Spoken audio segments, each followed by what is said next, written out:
Hey, it's Mistress Carrie, reporting for duty from MCHQ for episode 74 of the Mistress Carrie podcast. This episode of the podcast is sponsored by Digital Federal Credit Union, better known as DCU. And since their beginnings as the credit union for the employees of Digital Equipment Corporation back in 1979, DCU has never lost sight of its roots of being a not-for-profit financial cooperative owned by and operated by and for their members. And a lot of things can change in 40 years, but some things remain constant, like DCU's unwavering commitment to provide exceptional service and to make a positive impact in the communities where their members live and work. And no matter what their members' unique goals are, they are committed to helping them the only way they know how, the DCU way, which consists of 3 simple philosophies that guide each and every DCU team member. People come first, do the right thing, and make a difference. And so far this year, DCU has donated to 119 food banks and pantries with total donations over $2.1 million.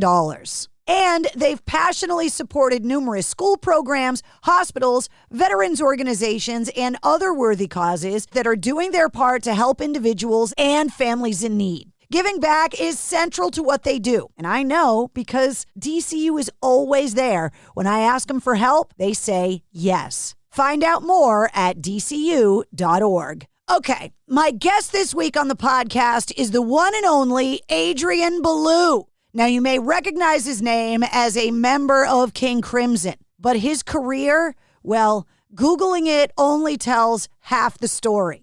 Adrian is a multi-instrumentalist. He's a singer, a songwriter, a producer, and a guitar god. He's released 20 solo albums and was the frontman, singer, co-writer, and guitarist for King Crimson for 30 years.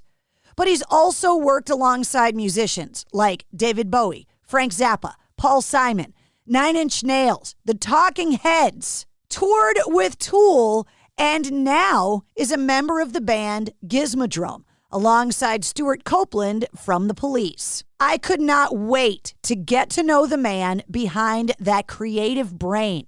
Where does all of this music come from? Adrian was holed up in his studio outside of Nashville, and we talked about all of it.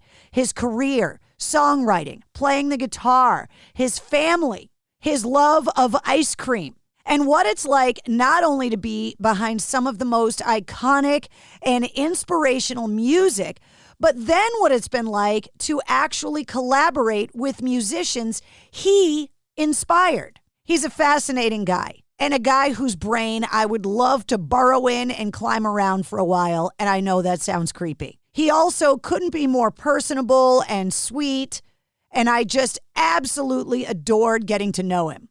The new live album from his band Gizmodrome is coming out on November 19th through Ear Music, and it is a must listen for all prog rock fans. So allow me to introduce you to the one and only Adrian Belew.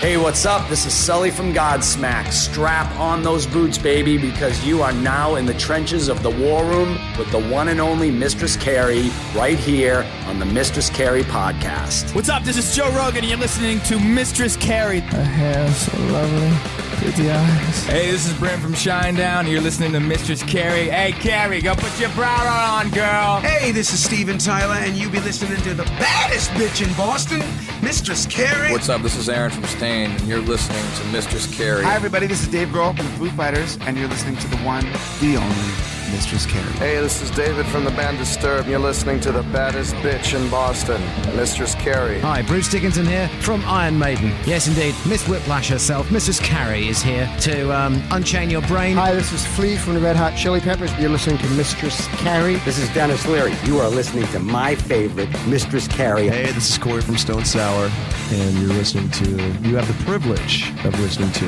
Mistress Carrie. Oh, God. Oh, yeah. This meeting is being recorded. Now you've been officially told, Mr. Belew, you are being recorded. You're on the record. Got it. That's what it said. Do I got it? I got it. Let me you take got these. it. I'll take my glasses off. Yours look better than mine. Boom. How are you? It's nice to meet you. Thanks. It's very nice to meet you too. And as I just said, I love your hair. Thank you. It's reminiscent of my bass player, Julie Slick. Purple-haired people need to stick together. There aren't many of you. There are not. If I had the hair, I would have it purple. But as you can see, I'm follically challenged. Well, I'm musically challenged, so I would take the musical ability and the baldness if I were you, because carrying a tune and songwriting, singing, playing instruments, it's not my thing. Well, leave it to the rest of us then. You said something actually just as I was hitting record. I didn't know you were colorblind. That's why you asked me what color my hair was. Yeah, I'm colorblind. A lot of men are colorblind. I think it's more of a male thing. And I've been a painter for, I don't know, 10 or 12 or 15 years, how many ever. In fact, you see that thing back there? I do. That's my first painting called Dead Dog on Asphalt. a cheery subject. Have you tried those glasses? My point was, I always wonder what people think when they see my paintings because I have no idea what they look like to them. Have you ever tried those color correcting glasses? I see videos on TikTok. Everybody talks about those, and I'm a little concerned that if I put them on and try them out, I'll hate my paintings. So ignorance is bliss. I think for the moment, I'm just going to stick with what I'm used to for all my life. I was so excited when I found out I was going to talk to you because I have been such a fan for such a long time, and the artists and projects that you've worked on over the years, you're just such an innovator in music, and you've inspired so many other artists. And then you go and put Gizmodrome together with a bunch of other guys that have the same kind of story, that have been in these amazing projects, that have inspired so many other artists, and now you're releasing a live album. I mean, do you guys want to leave some musical excellence for the rest of us? Well, tidbit or two, I mean, there's plenty out there to go around.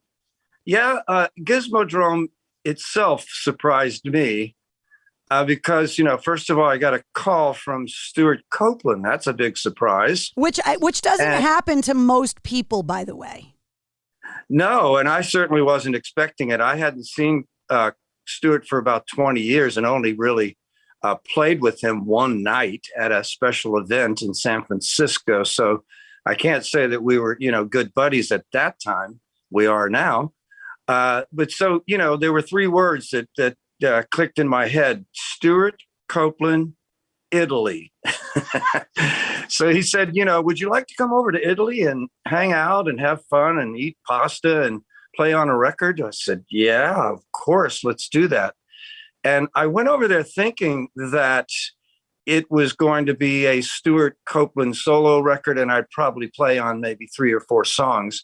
But Stuart tricked everyone. He got us over there. And then his idea was, well, I'm going to have these guys like this music so much, we're going to be a band. And after 3 or 4 days of recording, that's exactly what everyone was thinking. We thought, this is too good. We got to stay together and make this whole record. And so that's the story of how we got to Gizmodrome. Where in Italy was that? Well, there was a really nice studio from the 50s and 60s, very famous studio in Milan. So we basically stayed in Milan for a couple of weeks, and it was really fun. So we would work all day, and then we'd go out, as it is in Italy, maybe 10 o'clock at night, and have dinner, big, nice dinner together, and tell stories and have fun, and get up the next morning, go have coffee somewhere and espresso somewhere, and hit the studio again. That sounds like heaven. It actually was, that's what I was thinking about. We were just having so much fun. It was a beautiful time of the year. I mean, I love Italy so much. In fact, my daughter is there right now in Italy. I don't know if I should tell everyone in the world this, but her boyfriend proposed to her there. just a few days ago. Congratulations. Yeah, he set that up nicely, didn't he? Yeah, he did. You get wooed into a band and she gets wooed into a marriage. Yeah. Well, after 7 or 8 years of being in the same relationship together, they deserve it and they're ready for it. That's awesome. They even went through college together. Oh, see? Yeah, there's still romance out there, folks. There is. I just got married last August in the middle of the pandemic. Well, congratulations. Thank you. Lots of good things still happened during the pandemic, a lot of terrible things, of course.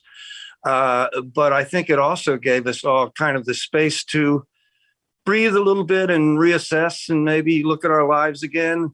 That's what I did. And I came up with a brand new record of mine, which will be coming out. And by the way, when it does, I want you and I to do another interview. Hell yeah. Are you kidding? You come on the show anytime.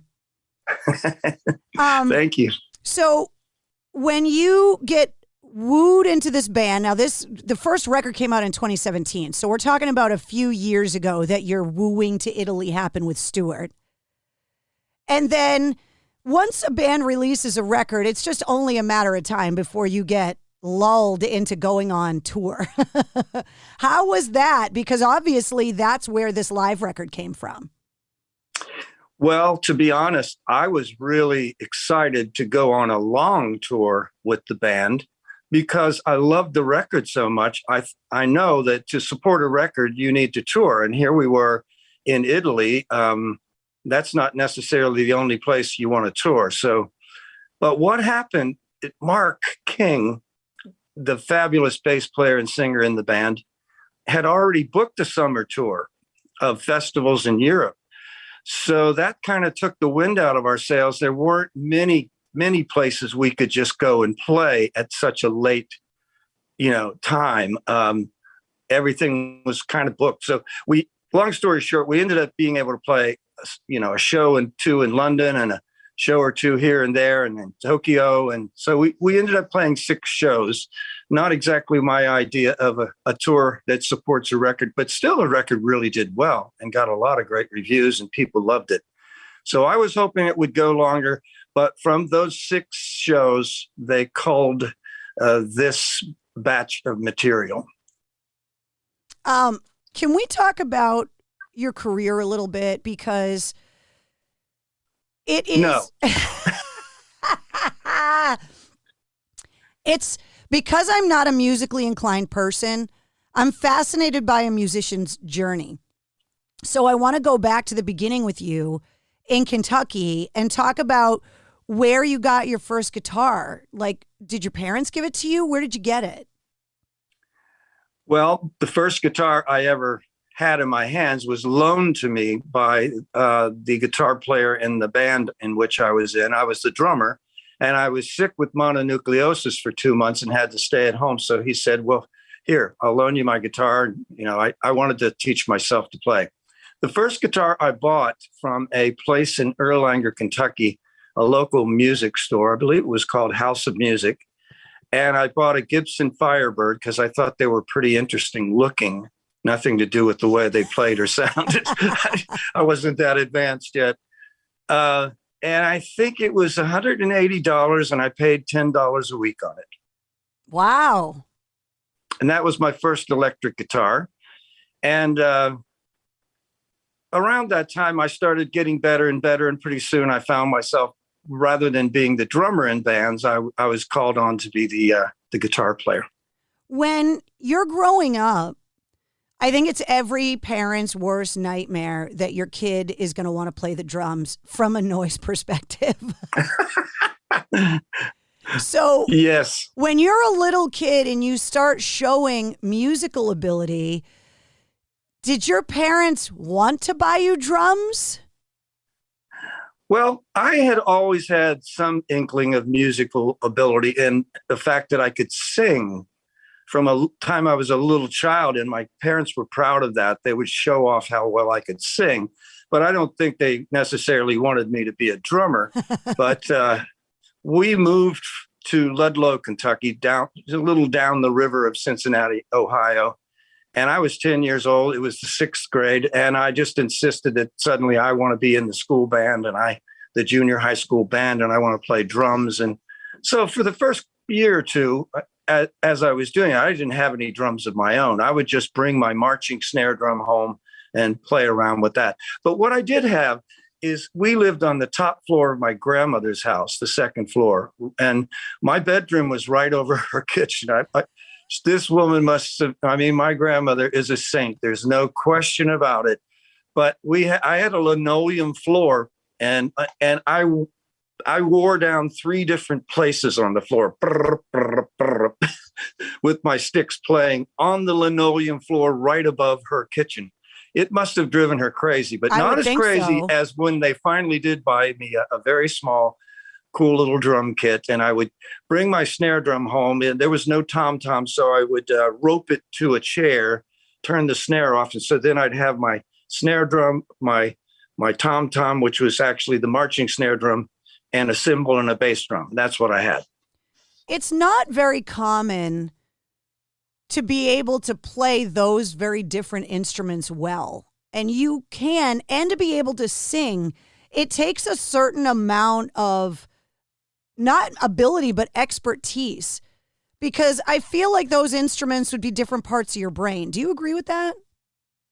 Yes, somewhat. Yeah. And I do think that it was a gift that I began as a drummer because I have now such an innate sense of rhythms and counter rhythms and polyrhythms and so many things like that. I don't think that I would have been able to play with Frank Zappa. His music was rhythmically very complex, or King Crimson, in which I wrote a lot of the music and songs, all the songs, if I didn't have that drummer background. The thing that maybe ties them both together is the vocal thing, because I just never stopped singing. When I was a kid, you couldn't get me to shut up. I would just sing all the time. I loved it. Did you take Still lessons? Do. Never took any lessons of any kind, except, of course, in this marching band, I learned how to do cadences and things. We would play at football games and parades. But I never actually learned how to read music or got any lessons from anyone. I taught myself everything. I'm a marching band veteran as well. I was a clarinet player. Oh, wow. I love clarinet. And the word "was" is in there because, well, my clarinet career was very short. It was a poor choice when you love rock and roll, because there's not a lot of that. Well, at that time, really, when rock and roll was first starting out, it was more saxophone than guitar even. So when I came into the world of rock and roll, it had transpired into guitar players. So you just picked the wrong answer. It could have been rock and roll was all clarinet. And back in Benny Goodman's day, that was the truth, in big band music, you would have been a star. Especially with that purple hair. I have a theory about music, and I want you to tell me what you think. The theory is that you get gifted music by the people around you when you're young, your parents, your grandparents, your older siblings, that cool aunt and uncle. And then there's a line in the sand where you as an individual discover music that you claim as your own. Can you tell me what those two musics are for you? What did you get gifted? What were you listening to growing up? And then what's the first band that you remember going, okay, that's mine? Okay, well, first of all, none of my family were musically inclined on either my mother or father's side. No one played a piano or anything. So the music that was gifted to me is whatever was playing on the radio or television or in the movies, and I just happened to be paying a lot of attention to that. But it really turned into being my music and my life when the second week of Ed Sullivan, the Beatles were on. I missed the first week because I wasn't in tune to all that. And naturally, by the second week, I knew everybody in the world had to see this. And that, like millions of other people, changed my life. And I knew then, well, it would be great to have, girls chasing you around and make lots of money. But I really wanted to be able to make a record. I was always just thrilled with the idea, what goes on in a studio? How do you make a record, What is that process, And I just couldn't believe, that you could do that you could just go in somewhere and out of thin air, make something that's, you know, people can listen to forever. I have a studio. I'm sitting in it now. I've been in my studio for 28 years, and that's the best gift I ever gave myself. Well, this is my studio. I call it MCHQ, and I built it last year at the start of the pandemic so that I could control my own workspace. It's the cleanest studio I've ever worked in. In all my years on the radio, it's the cleanest studio I've ever worked in. Yeah, I'm one of those OCD or OCB or whatever it's called guys too. And I can see your studio, but the thing is, to your right there, your friend that you've got to your right there, I think you need to feed him a little more often. He's a little skinny. he's skinny, yeah. Where is your studio located? Are you on the West Coast or the East Coast? I'm in Nashville area. We have my place is called Mount Juliet, Tennessee. It's on the northeast side out by the airport. If you ever come into I was just Tennessee. there a couple months ago. That's why I was asking. Oh, yeah, really? Well, Mount Juliet is a beautiful area. I have 5 acres of woods around me and a little stream. And the studio takes up the entire downstairs of my home. It has guest quarters and so forth. And it's all been, corrected, sonically corrected. So it's, you can really, we've done King Crimson records here, Bears records here. We did a couple of hit songs with Jars of Clay here. And so, this studio has been such an important thing for me. Not only that, but especially recently when everything gets locked down, that you still have the ability to work. Well, the problem with getting locked down is I do everything on my solo records. I have done that for many, many years, decades now. And I play all the instruments and I design the artwork and everything, but I'm not a recording engineer. So I always have had my sidekick, the recording engineer. And for the longest time, I couldn't have that. So I just wrote a lot of material. And that was fun too. But once I finally had my engineer back in the studio, wow, that was great. I just felt so good. You want to go back to the career anyway? Yeah, well, part of the reason why I want to talk about Nashville is that it comes up all the time in my interviews. It's shocking to me how much rock music is getting made there now. I think for a long time, Nashville just got known as a place where country music came from.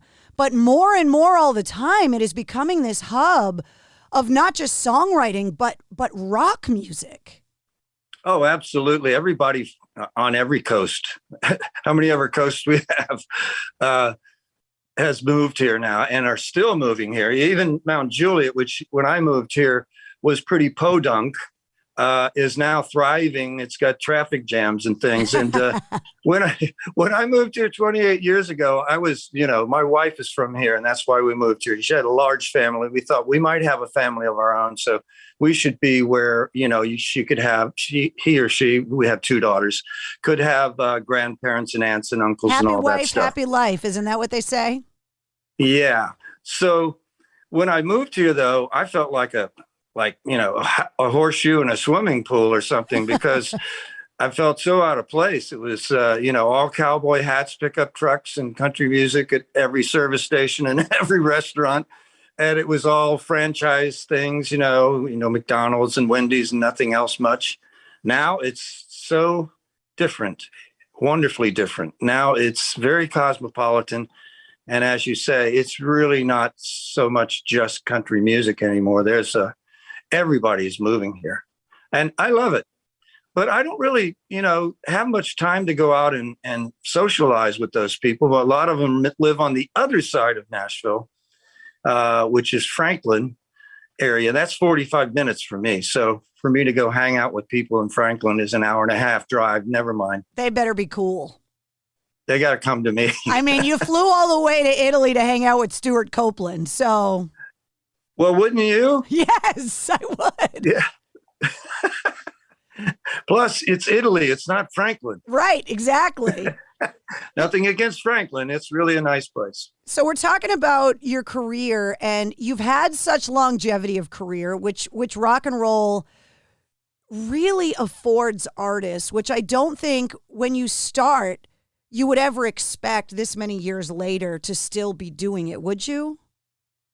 I doubt that Mick Jagger thought he would be dancing around on stage at his age. And I don't know how many of us thought much at all about, what the longevity of rock music in general would be. Once I got started, I thought, well, especially once I bought myself a studio, I thought, well, this is what I'm going to do, even when no one wants me to do this anymore. I'm gonna continue because I've just got this creative urge a mile wide, and I can't stop myself. But yeah, it's kind of interesting to see people of my age still going out and touring the world and doing things. I think it's wonderful, but I would have never imagined that. You would think when you're 70, I'm 71, going on 17. When you think of that, you think, oh, this guy's probably sitting at home with his grandchildren and puppies at his feet, but that's not me at all. And don't you think that age, like when you were talking about the floor above your grandmother's kitchen, your grandmother was probably younger than you are right now, but society told you when you got to a certain age you needed to act a certain way, and I don't feel like society does that for older people anymore. That, like, I remember when my mother was the age I'm at now, I looked at her like she was ancient. But exactly, age is so different now. Well, I have never felt, honestly, I mean this, more than 30 years old in my life. Because like you just said, I always looked at my father and said, now that man is a responsible adult, And I just can't look at myself in the mirror and think that man is a responsible adult. I'm more kid than I ever was, honestly. People make fun of me for being so childlike. And you know what? I'm happy about that. I want to talk to you about the amazing artists that you've worked with throughout your career, because you haven't just worked in rock and roll. You have worked with avant-garde artists that have pushed the boundaries, yourself included, with King Crimson and all the music you've created. It's always kind of pushing what's possible and what people, I think, maybe think they're capable of. You mentioned Frank Zappa. Can you... To a lot of music fans, he is this otherworldly character that they've heard about. Can you talk to me about what it was like to work with him?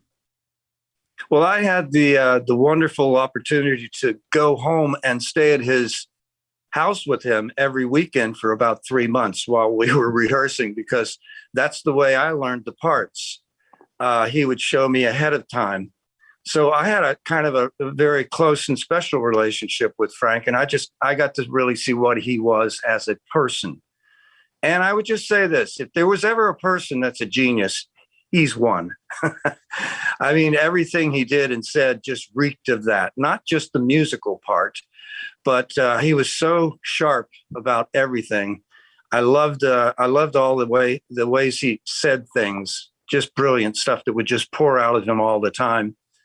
And, he was a taskmaster. Like, he wanted you to play his music. He wanted you to play it consistently, correctly, and not be messed up or, late or anything like that. He demanded that kind of professionalism.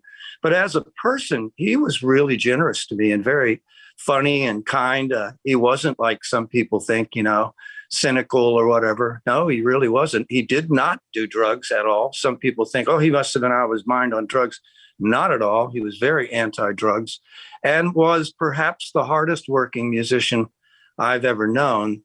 I modeled a lot of my career after Frank. He's the one who taught me, put whatever whatever money you make, put it back into your business yourself, get your own studio or whatever, make your own record label. I mean, that's not things that he told me, but that's the essence of what he was saying.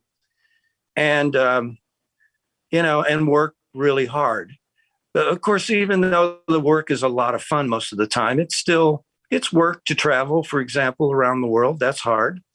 I learned a great work ethic from him.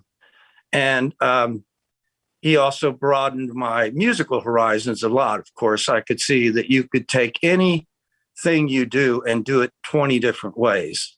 So if I write a piece of music or a song, I always feel like, well, I could probably do this 6 different ways, but this is the way I'm going to do it right now. I feel like talking about those color correcting glasses, right? For people that are colorblind, I feel like there are certain people in this world that just see the world differently as a creative.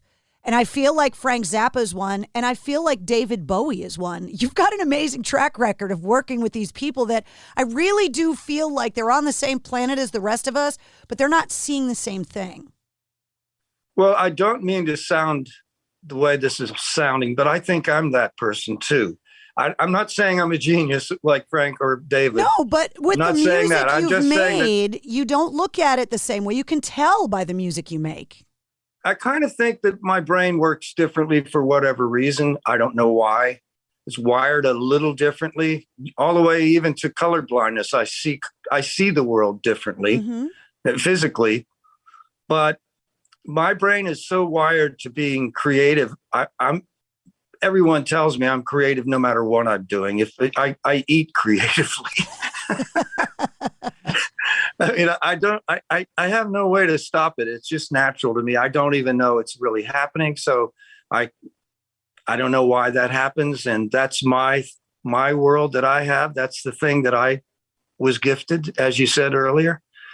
And when you have something like that, I think if you can follow it through and make a life of it, that's what you're supposed to do. So at the point, I've been a long time now at this point where I'm just trying to do something to make the world a better place. Honestly, I mean, in my own little ways, I think music can do that. I've had enough people tell me that I helped them get through a time in their life when a certain record I did was really helpful to them or something, that I do know that there are somewhat healing qualities to making music. And I aim to make people, think a little differently, but also make them hopefully feel better. It's too bad that the technology wasn't around. It would be fascinating to get you and Bowie and Zappa and all of these creative musical minds like in an MRI machine to kind of see what's going on with your brain. Not that I want to make you a lab rat, but I'm fascinated at what's going on in your brain versus someone else's that allows you to create the music you make. I am kind of a lab rat, and this is my lab right here. I'm in here trying to figure things out all the time. Yeah, that would be amazing, wouldn't it? Probably look like a bunch of scrambled eggs for all 3 of us guys. I think, there's probably not much logic going on there. I don't know how this stuff works, but you're asking interesting questions. And instead of, what size sticks do I play with? Well, that stuff in a lot of ways you can Google, right? But yeah. I feel like getting to know the person behind the music that we all love. And once you kind of do that, it allows you to hear the music, I think, a little differently. Well, thank you. I think you're right. I mean, if you actually hung out with me for a couple of days, you'd see that I'm, fairly normal person, but I have these little quirks. Like I love birds. I feed birds all the time. I eat ice cream every night. What kind of have ice all these cream? Little Haagen-Dazs. But what flavor, though? Well, now this is the thing. See? Mistress Carrie, I have my own way of eating ice cream, of course.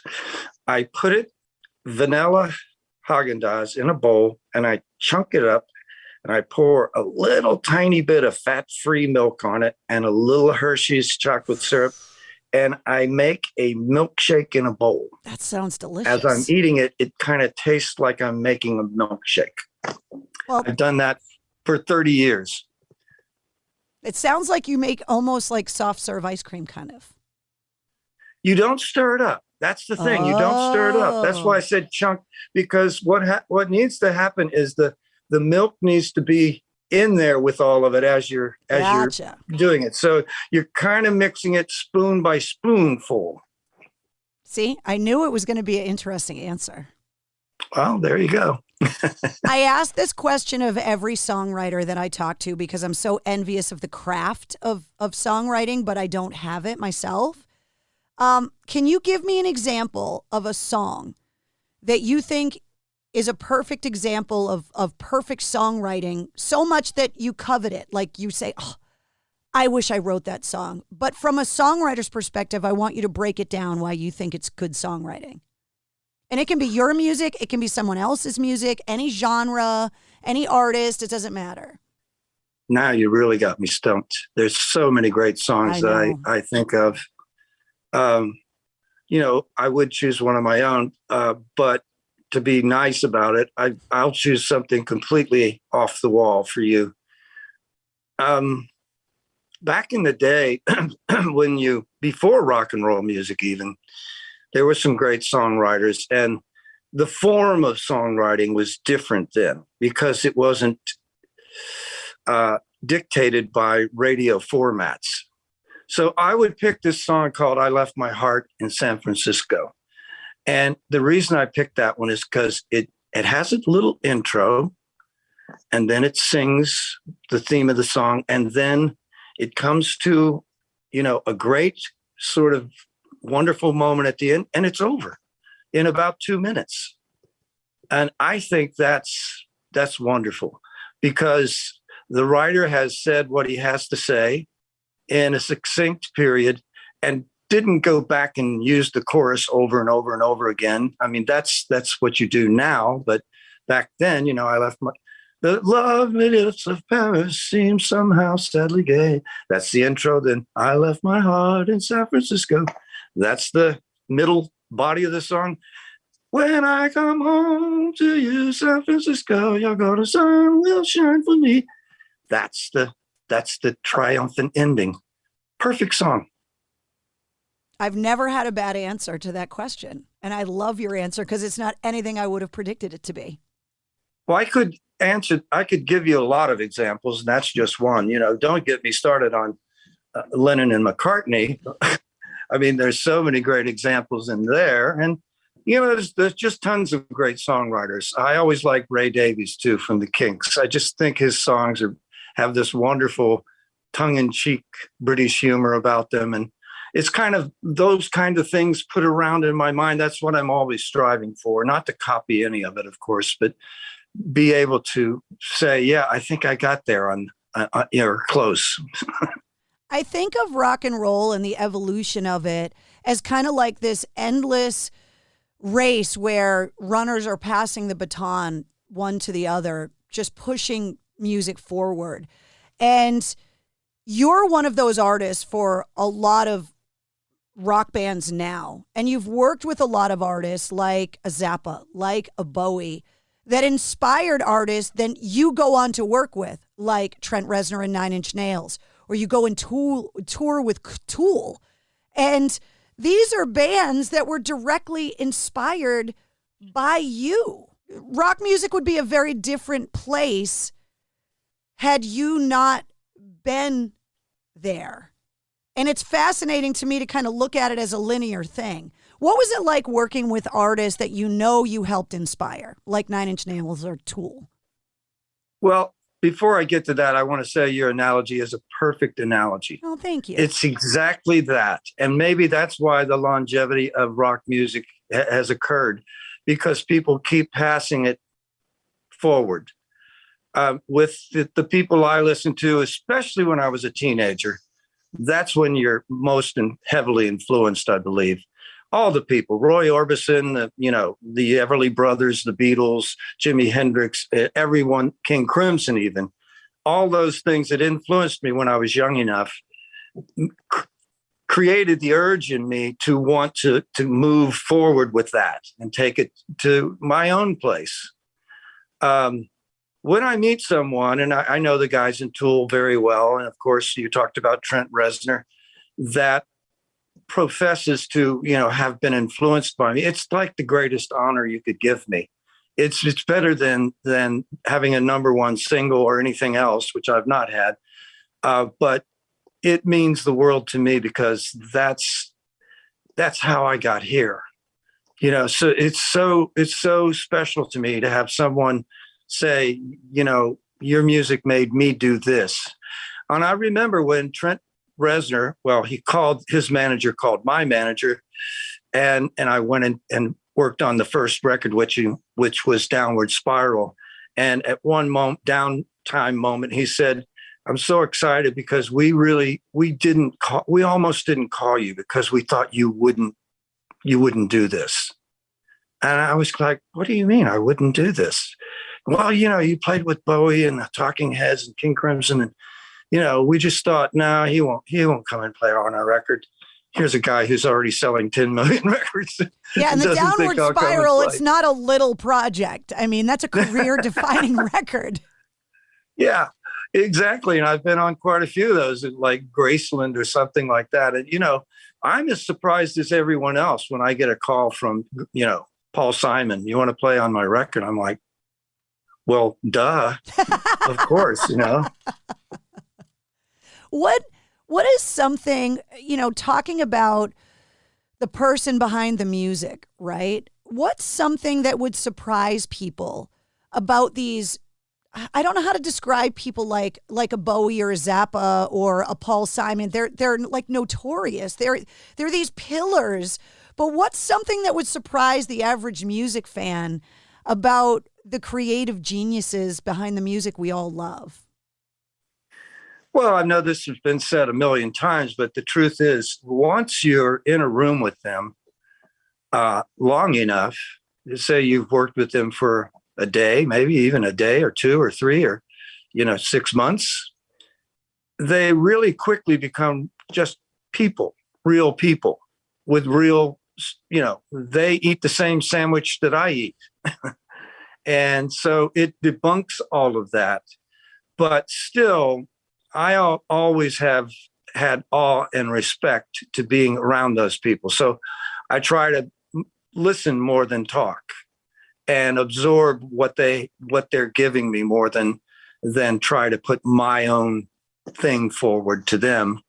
You get to know each other, though, and friendships always evolve from all these things I've ever done. Some of my favorite people are people I've played music with, either for one record or for years, and those things develop just like pretty quickly, though. I think in many friendships, it may take you years to form a best friendship with someone and say, "Oh, this is my best friend." I felt that way about Frank and David almost the second week I knew them. And I definitely feel that way about people I've listened to.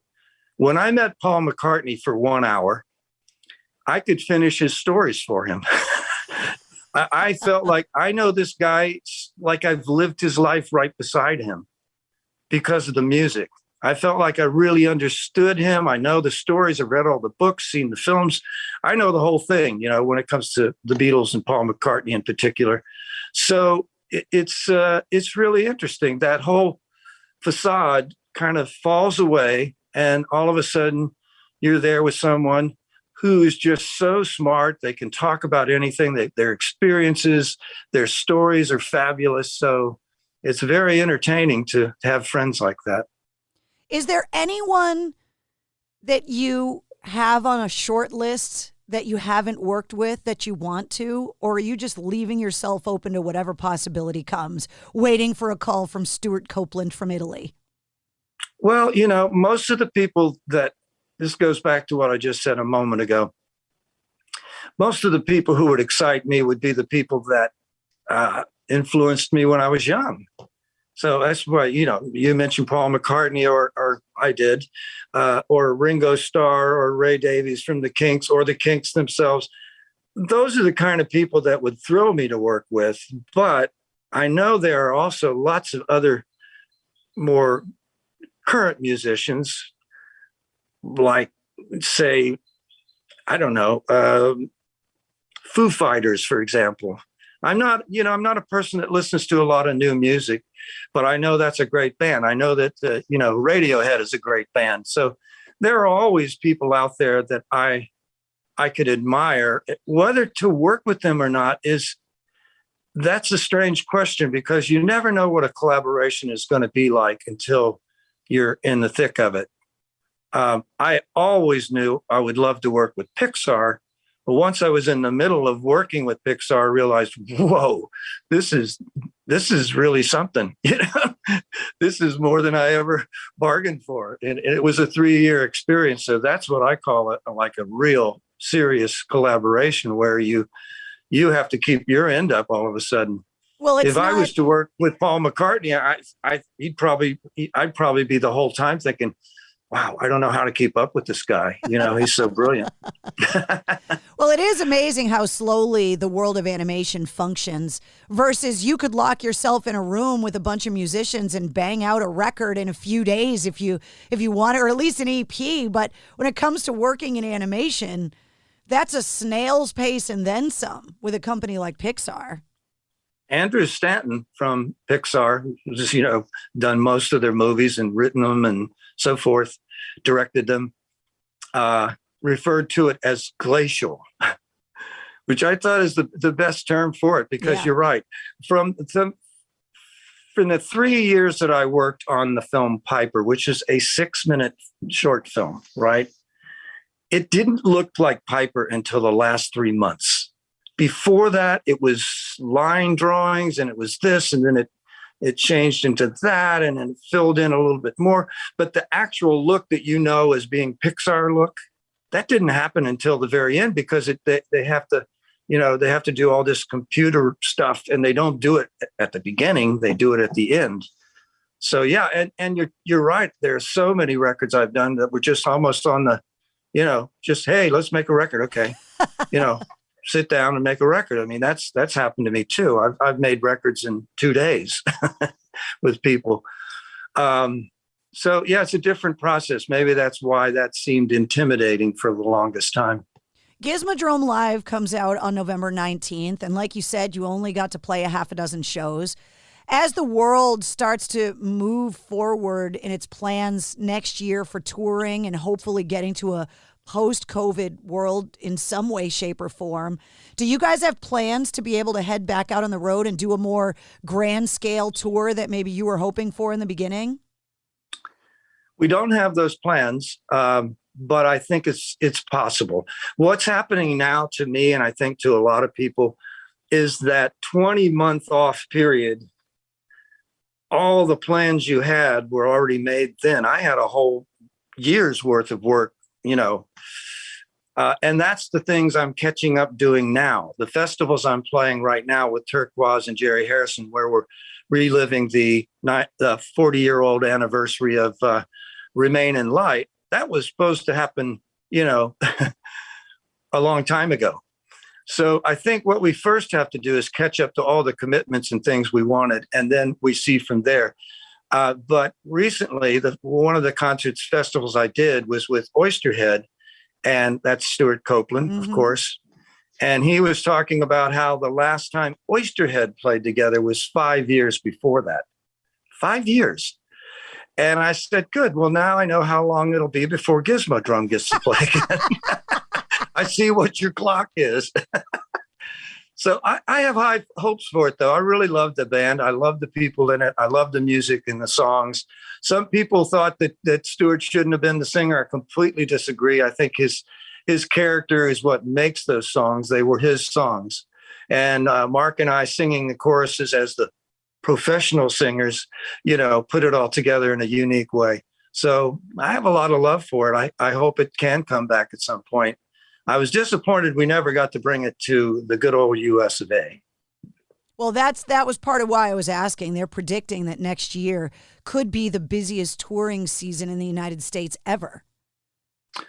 It's starting to happen that way for me right now. We had another commitment we had that we still wanted to follow through with, was more of the celebrating David Bowie concerts that I've done with before, because it's just, there's a wealth of material there. There's David Bowie. I mean, we did him justice and everyone loved it, but we wanted to go further and further with it. I think we'll do some of that next year. There's probably still some more left on the Turquoise watch to go forward and continue that. And then there's, a brand new record of mine, and I can't bring that damn record out until I go on tour.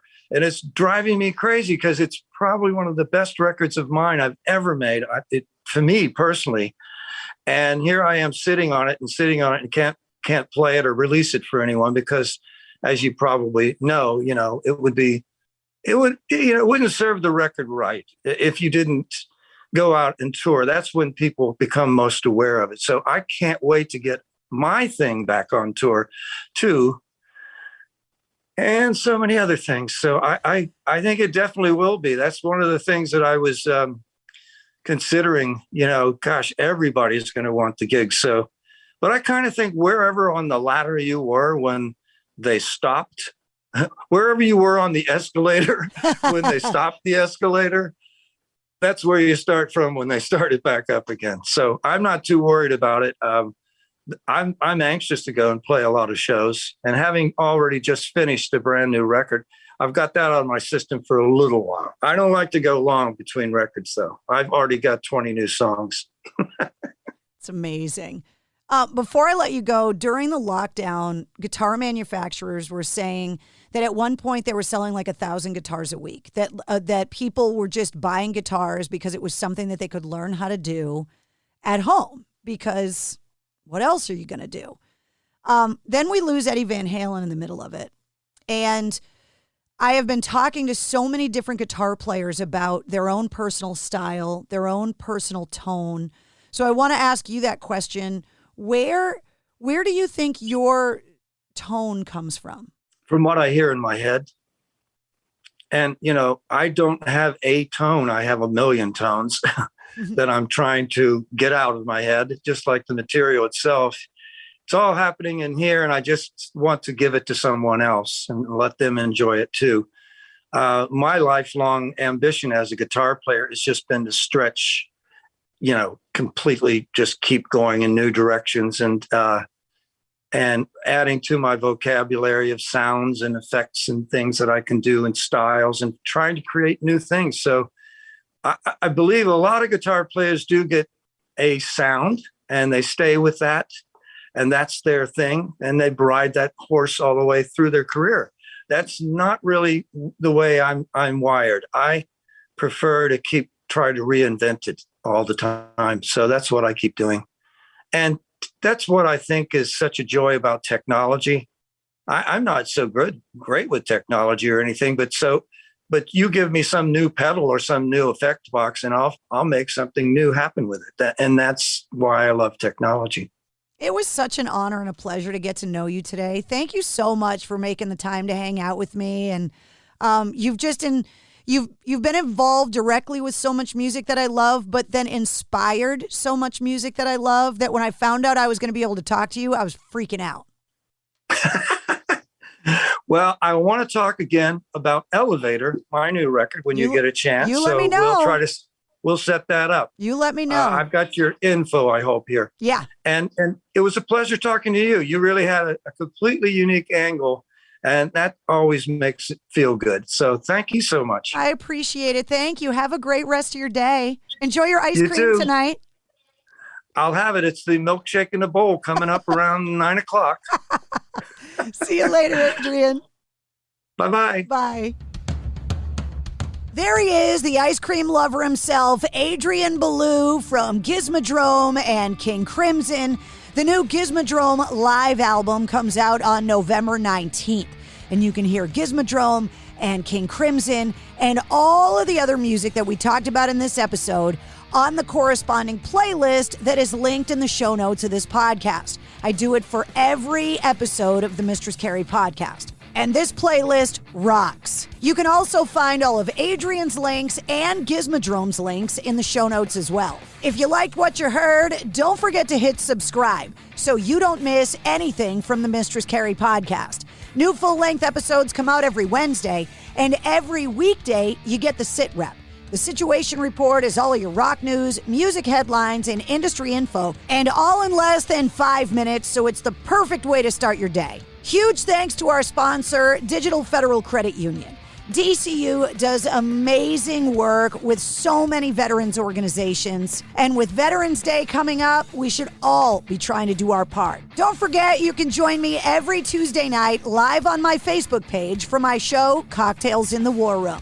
And if you got questions, just head to MistressCarrie.com. The Mistress Carrie Podcast, a proud member of the Pantheon Podcast Network.